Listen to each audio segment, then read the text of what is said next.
morning, everyone.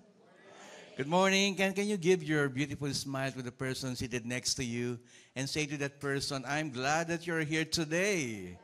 I'm glad that you're here today. Thank you so much. I just want to welcome all of you, especially if you're one of the visitors today. Thank you so much for coming. You are in Victory San Diego. This is your place, and this is your family, your family. We always say this might surprise you, shock you, or scare you, but the person seated next to you is your spiritual family.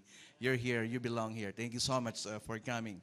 And I'm going to share to you the Word of God today, and I believe the Lord is going to bless you with His Word. We are all excited to what the Lord is doing in our lives, right? Can you raise your hand if you're excited to what the Lord is about to give to you? All of us are so expectant to His Word. But allow me to give you this story about when I was invited to it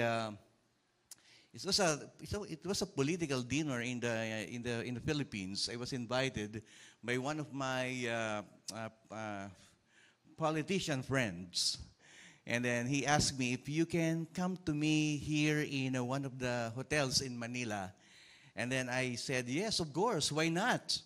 So I went there, and then we were on a table with my friend, one of the businessmen in Manila, and there was this politician that I do not know, and there was this economist, and as far as I remember, there was this educator on our table.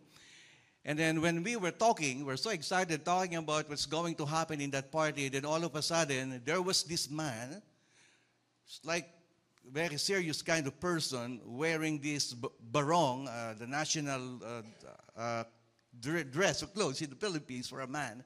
And then all of a sudden approached us and said this, can you please stand, because once you hear this music, there's a music band coming, the Republic of the Philippines president will come in, so can you please stand?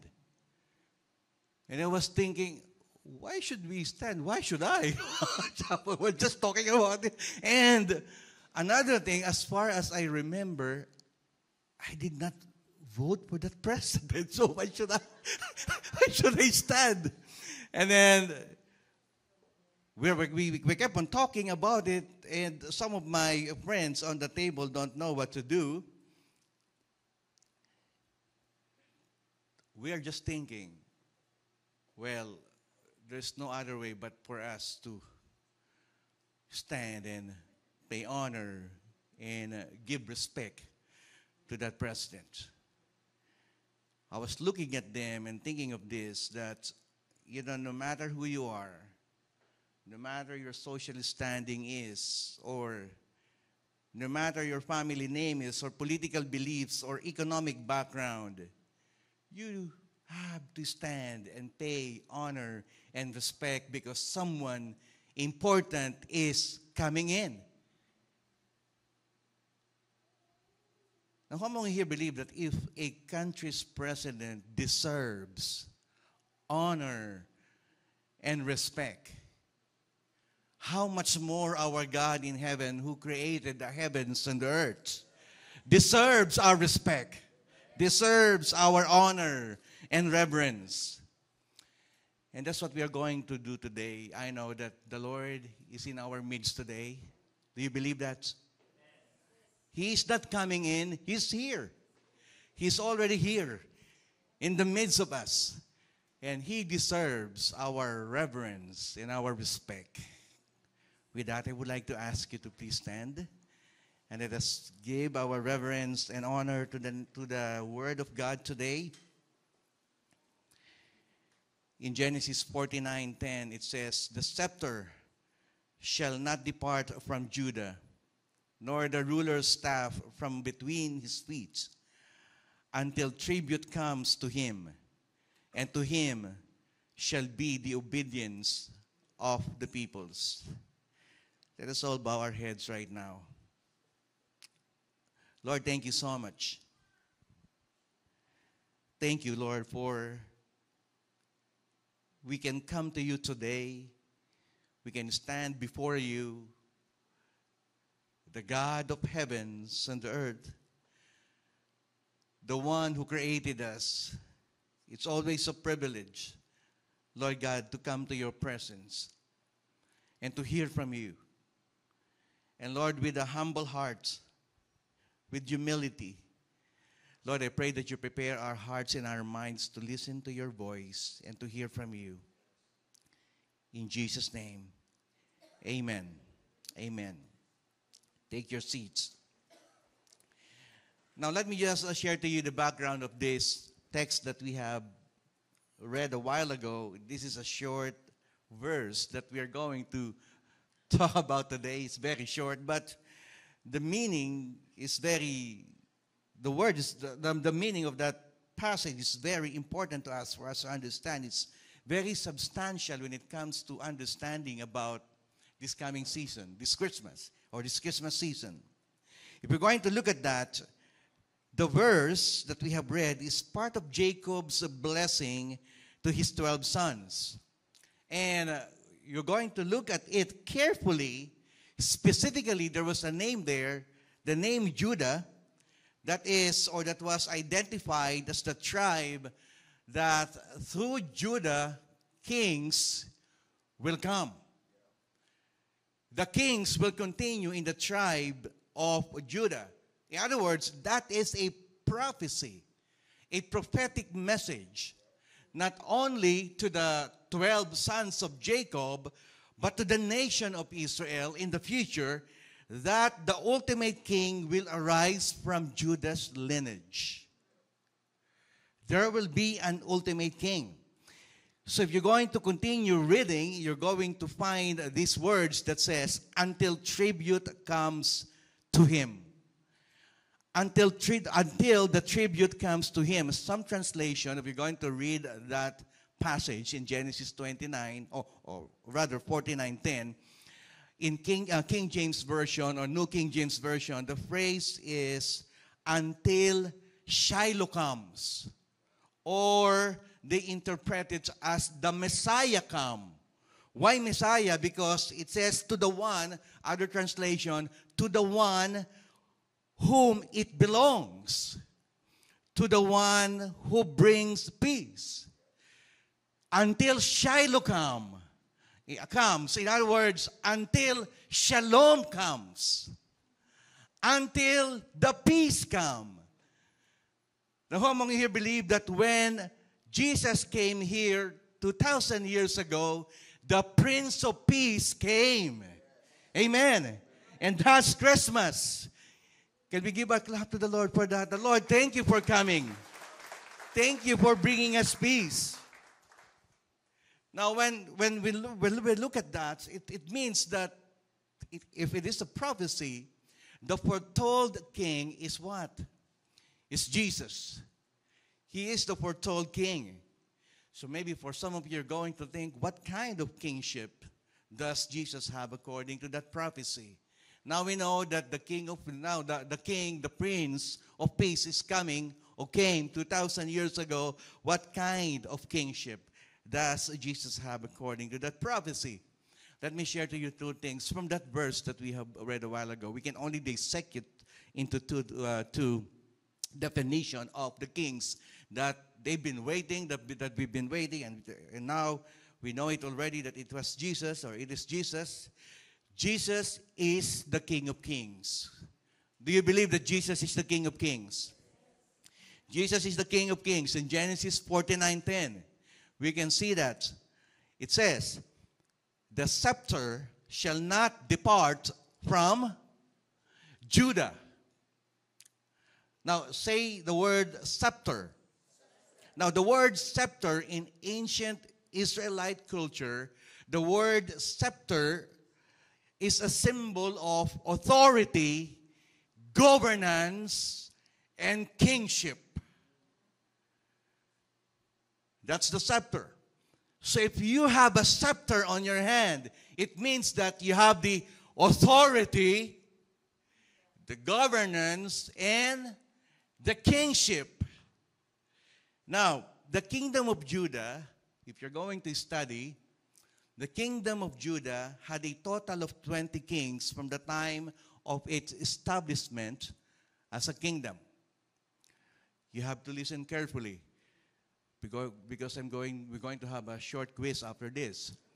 So 20 kings from the time of its establishment under Rehoboam, the son of Solomon, until to its fall in 586, establishment under the Babylonians conquered Jerusalem. So from Rehoboam to the Babylonians took over the nation of Israel. It took at least 20 kings. But yes, you can count it, but you have to reverse again and then think, okay, is he the real king? Is Rehoboam the first king? No, Rehoboam is not the first king because the Bible says from the lineage of Judah, you can trace who's the first king, right? Because the first king in Israel, who's the first king in Israel? The first king was who? Saul, the first king. And then after Saul, it was what? David who became the king. And David came from the lineage of who? Of Judah. Technically, it was Rehoboam, but the truth is it was who? It was David. That's why in Luke 32:33 it says, he will be the great and be called the Son of the Most High. And the Lord God will give to him the throne of his father David, and he will reign over the house of Jacob forever, and of his kingdom there will be no end. So Jesus, if you're going to look at this, Jesus descended from King David's lineage, and it says that this king will rule over the kings, not only to the kings of the sons of Jacob's, but his kingdom the Bible says, but his kingdom will be no end. So Jesus is going to be what? The King of Kings. He is now the King of Kings. So if Jesus is the King of Kings, Jesus is not just our Savior. He is our King. He is the King of Kings. And He is the Lord of Lords. And He is now seated at the right hand of God, throne of God, the Bible says, holding the scepter, executing and invoking His authority, governance, and kingship. I remember one time I was with my son. We were in our house here in El Cajon, and then I was just looking at my son. He was enjoying playing. I forgot what he's playing, and then I called him and I said, "Lucio, can you please come here?" You know, he's so obedient. He came so fast and then asked, "Why, Dad?" So I don't know if he's afraid or I was so serious because I was just preparing this message and I called him, "Lucio, please come here." So he was running so fast and then approached me and then I said, "Can you tell me, who's the boss in this house?" He looked at me straight in my eyes and then he said, with conviction, "You and Mom." I said, "No, I don't know if I'm going to be happy on that kind of answer, but while preparing this, I thought that there is truth behind that answer, that there should not be two bosses in our lives. Right? There should be only one boss in this house. I want to tell him, please, it's not your mother who's the boss in this house. It's not your mom. Now, who among you here believe that it's not in your house, it's not the wife, right? It's not the wife, it's not even the kids who's the boss. Who among you here believe that even in your workplace, maybe you have your CEO in your workplace, maybe you have your boss in your company, in your relationship, it's not who's the strongest in the relationship. There's only one boss, and that is Jesus, right? He is the only boss. He is the only boss in our marriage. He is the only boss in our family. He is the only boss in our relationship. He is the only boss in our studies. He is the only boss in everything that we do. Amen. Now, the question is, does He wield the absolute power and authority in our lives? Yes, He is. You know why? Because He is the King of Kings and the Lord of Lords. If the president can submit to Jesus, why not you and me?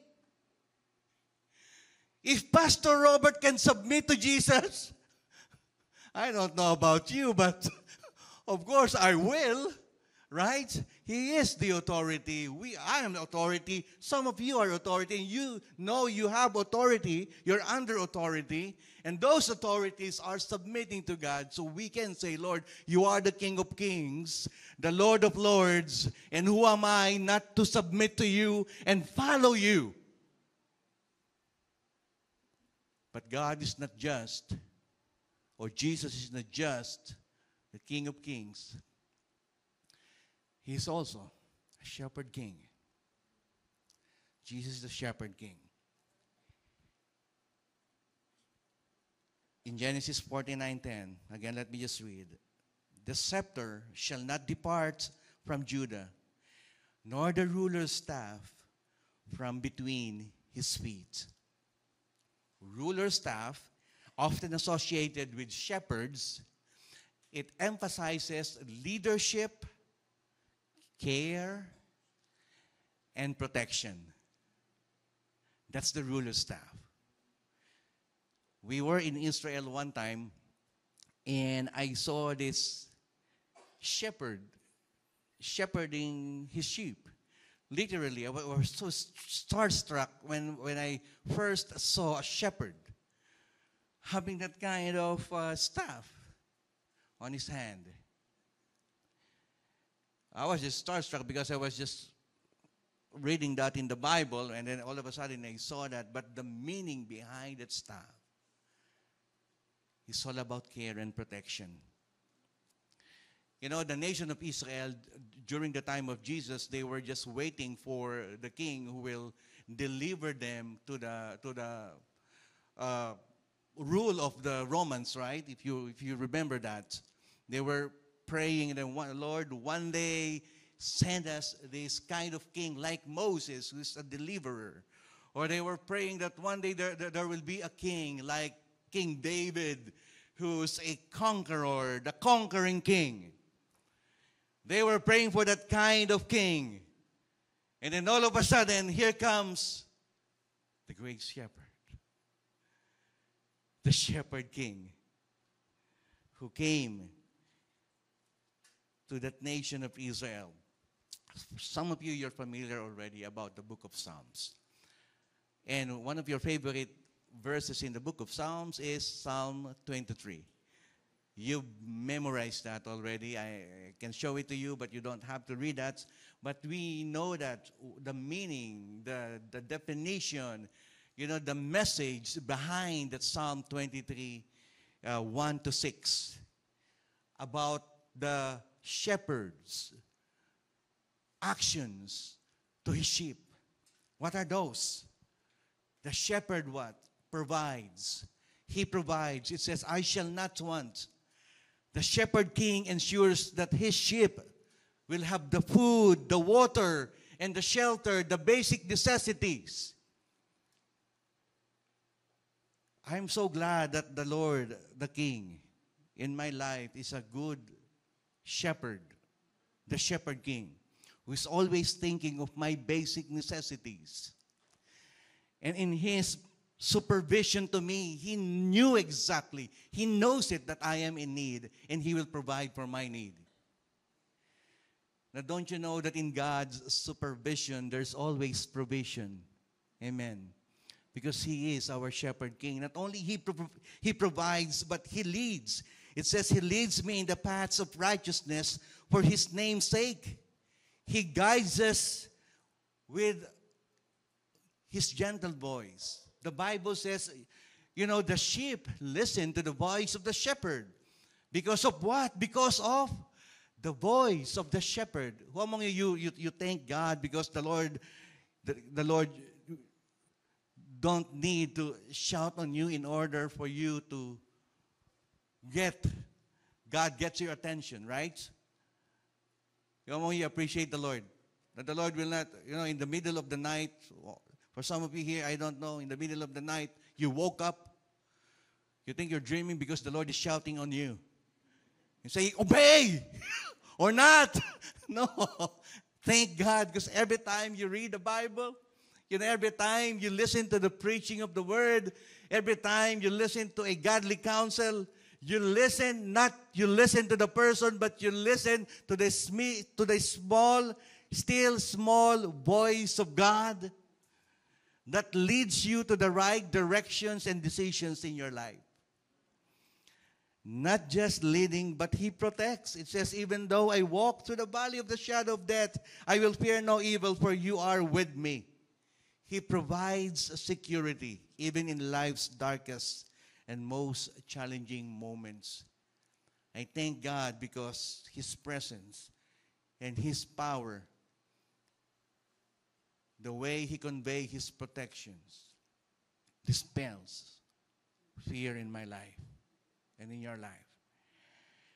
Not only He provides, He leads, He protects, and He protects, He also prepares. It says, you prepare a table before me in the presence of my what? Of my enemies.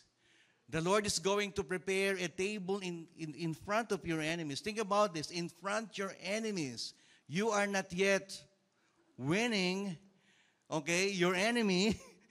The Lord says, I'm going to prepare that table in front of your enemy. It says, it's like you're going to have a victory party in the midst of what? Threats and troubles and problems.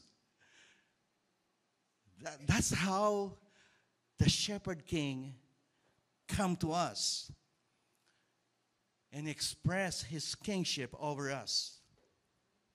With that, who wouldn't want to be ruled by a king with such a character? I want to be ruled by that kind of king. I want to be under his kingship. I want to be under his government. From the King of Kings and the shepherd's words, he said this in Matthew 20:25-28. But Jesus called them to him and said, you know that the rulers of the Gentiles lord it over them, and the great ones exercise authority over them. It shall not be so among you, but whoever would be great among you must be your servant, and whoever would be first among you must be your slave. In verse 28, Jesus said this, even as the Son of Man came not to be served, but to serve and to give his life as a ransom for many. The difference of Jesus' rule, yes, he is the king, but he don't lord over. But by what? By serving us. And the ultimate service that he did for you and me, he gave his life for you and me. He died for you and me. The king who seated on the throne and the shepherd who stands on your side died for you and me. What is going to be our response on that kind of king? Our response to Jesus' kingship, one word, can you say this? Obedience. Obedience. In Genesis 49:10 it says, and to him shall be the obedience of the peoples. Again, in ancient Israel culture, obedience was a central tenet or belief or principles when it comes to the covenant relationship between God and His people. Israelites were called to obey God's law as a demonstration of their faithfulness and commitment. Now, here's the concept of that kind of obedience. The concept of obedience was not merely about following rules, but was deeply tied to the idea of living in a harmony with God's will and purpose. That's the obedience. The reason why they were obeying the Lord, because they want to live in harmony, not just with their king as the king, but when it comes with their will, the God's will and their purpose from the Lord.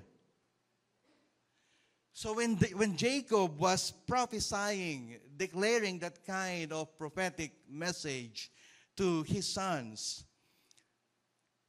Jacob was just invoking God's favor and guidance to them. That the Lord is the one who's going to shape their destinies. And in their lives, it will reflect God's will and purpose. Surprisingly, if you're going to look at the kings, before Jesus came, before the arrival of the King of Kings, you can see the imperfections, the weaknesses, and the failures of the kings of Judah. Even Judah was lack of moral integrity and lack of faith. You think about David the king, the conquering king. He was a murderer, right? He was a murderer and adulterer, compromiser. From Rehoboam, pride, Abijah, lack of commitment to the Lord. These are the kings like Asa, lack of faith. Jehoshaphat allowed remnants of idolatry to remain in Judah. Jehoram, wicked. Ahaziah, reliance on ungodly counsel. Athaliah, he was so ambitious and murderous. Joash, lack of spiritual conviction. Amaziah, pride. Uzziah, pride. Jotham, idolater. Ahaz, faithless and idolater. Hezekiah, pride. Manasseh, practiced extreme idolatry. Amon continued the idolatry of his father. Josiah, poor political decision. Jehoahaz, continued idolatry. Jehoiakim, arrogance. Jehoiakim, continued evil. Zedekiah, stubbornness. Look at those characters of the kings. Despite this king's wickedness, or maybe weakness, or we can say imperfections and failures, their people submit to them, obeyed them as their king. How much more Jesus as our king? Amen. Jesus is perfect, right? Jesus is not only perfect, king of our lives, but Jesus is also what? The Bible says He is our leader. He is our protector. He is our what? He is our what? Shepherd. I couldn't think of that, but what? But Lord, I can say, Lord, it doesn't need to imply my weaknesses and my imperfections and my failures in order for me to understand your will and your purpose in my life. How among you here, you know that you are not perfect? Right, raise your hand. How among you here, you can say and you can be honest that you have some failures in your life. Here's my good news to you. You can still live in God's purpose and God's will. Because of what? Because God will enable us. Well, I believe God will enable us to submit to Him. God will give us the grace to follow Him. He will enable us to open our spiritual ears and to listen to His voice. With that, we will be able to obey Him. As I end, I love this story of the wise men who came to Jesus when He was born, when they offered these gifts. I'm not going to ask you the name of those gifts, the gifts that the wise men gave.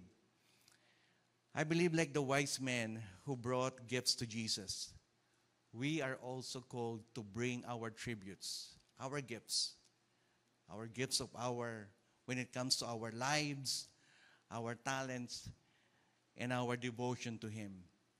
Because just like the wise men, they recognize that Jesus is the King of Kings and the Shepherd Kings. So if Jesus is the foretold King, He deserves our obedience today. Amen. Can I ask everyone to please stand right now? Let me just pray for you.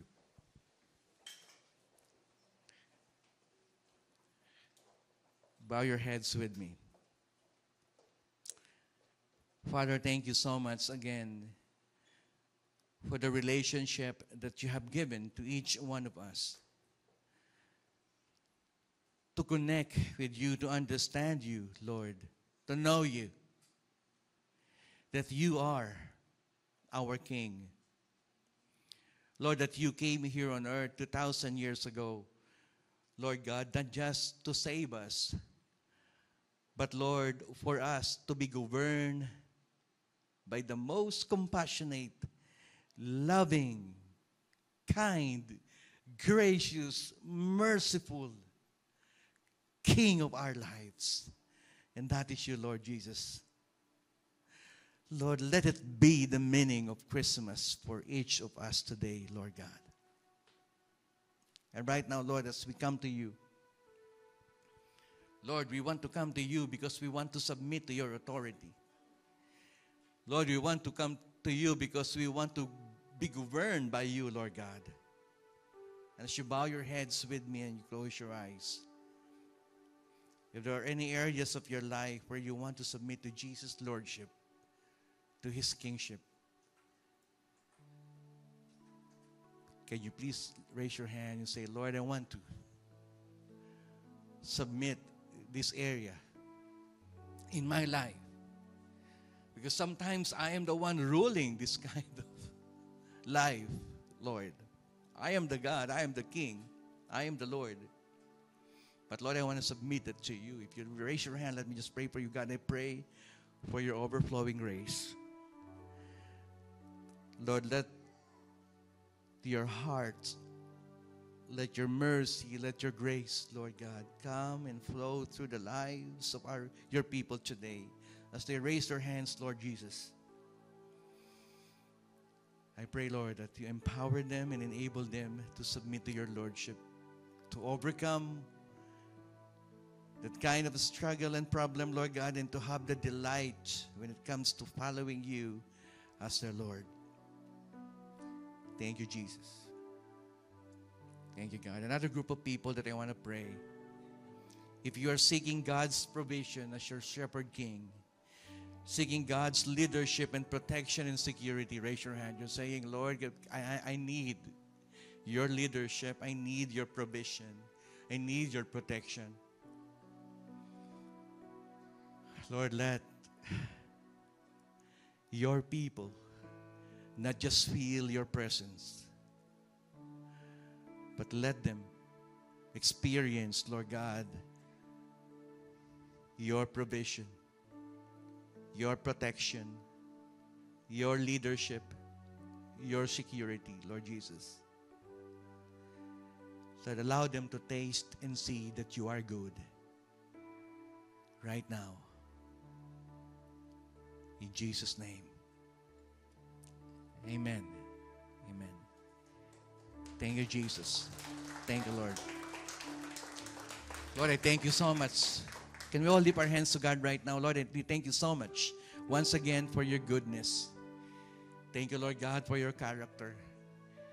Thank you, Lord God, for your authority over our lives. We appreciate that. We love that, Lord. We will delight on that. You as our King, as our shepherd. In Jesus' name, amen.